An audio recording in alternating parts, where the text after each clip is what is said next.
Et Sud Radio, donc la vie en vrai, la ministre de la Culture, je vous le disais, Rachida Dati, qui lance pour l'été un grand plan camping, opération baptisée l'été culturel au camping. Alors à quoi ça va ressembler? Explication avec le président de la Fédération nationale de l'hôtellerie de plein air. Bonjour Nicolas Deillot.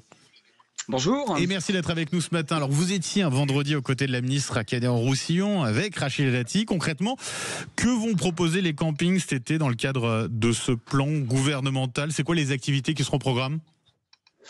C'est des activités extrêmement variées parce que l'objectif justement c'est d'aborder les problématiques culturelles dans toutes leurs dimensions auprès notamment des enfants et des jeunes, mais aussi avec un caractère intergénérationnel. Donc vous allez avoir aussi bien des concerts, des envois de livres pour faire des mini-bibliothèques dans les campings de façon à éloigner un peu les enfants des écrans, que ce soit également l'accueil d'artistes dans des ateliers de sculpture, mais également du cinéma, des expositions itinérantes, du théâtre. Vraiment, l'ensemble des champs culturels seront explorés. C'est large, ça veut dire que chaque camping aura la possibilité de choisir telle ou telle activité à mettre en avant dans le cadre de cette opération?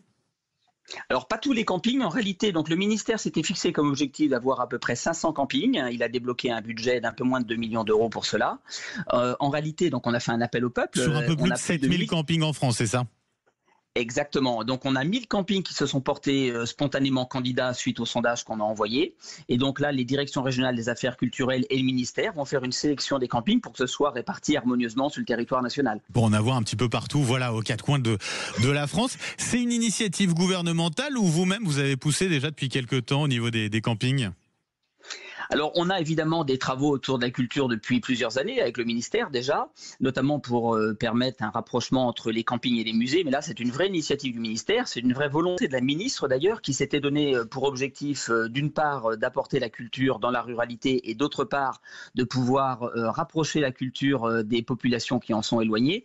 Et c'est pour ça que la ministre de la Culture a tout naturellement imaginé que les campings étaient un bon vecteur pour cela, puisqu'on a à la fois à la campagne, au bord de mer, mais également qu'on est évidemment le leader des vacances populaires en France.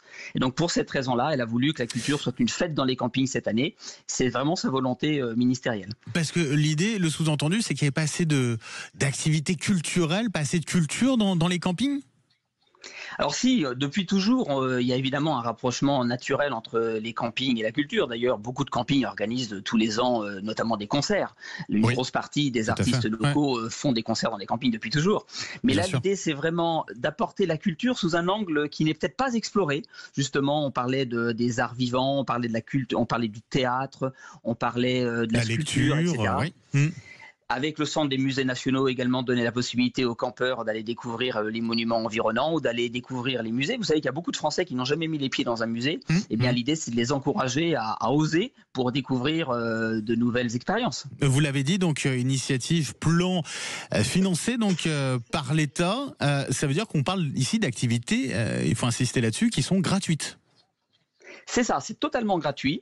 C'est payé par le ministère de la Culture lui-même, avec à la fois une impulsion nationale et puis avec une organisation locale avec les directions régionales des affaires culturelles. Donc ça ne coûtera rien aux campeurs, ça ne coûte rien au camping. C'est vraiment pour pouvoir démocratiser largement la culture. Avec des campings qui se renouvellent en permanence, qui proposent de plus en plus d'activités. On trouve de tout aujourd'hui dans les campings.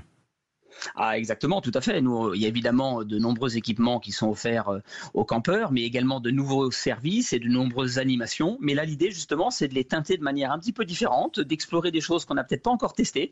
Donc, c'est vraiment très complémentaire avec tout ce qu'on fait depuis tant d'années. Nicolas Deillot, on avait donc les ponts du mois de mai, ils étaient nombreux cette année. Comment ça s'est passé en termes de fréquentation dans les campings? La saison a plutôt bien débuté?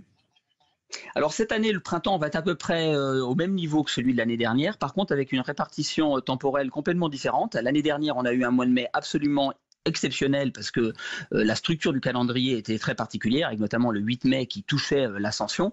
Par contre, le mois d'avril, le mois de juin n'était pas formidable. Cette année, c'est le contraire. Les vacances de Pâques étaient bonnes. Le mois de mai est un peu en retrait. Et le mois de juin, parce qu'il a la Pentecôte, alors que l'année dernière, elle était positionnée en mai, le mois de juin va être meilleur que l'année dernière. Oui, on est dépendant aussi forcément des conditions météo qui en ce mois de mai, n'ont pas été terribles aussi.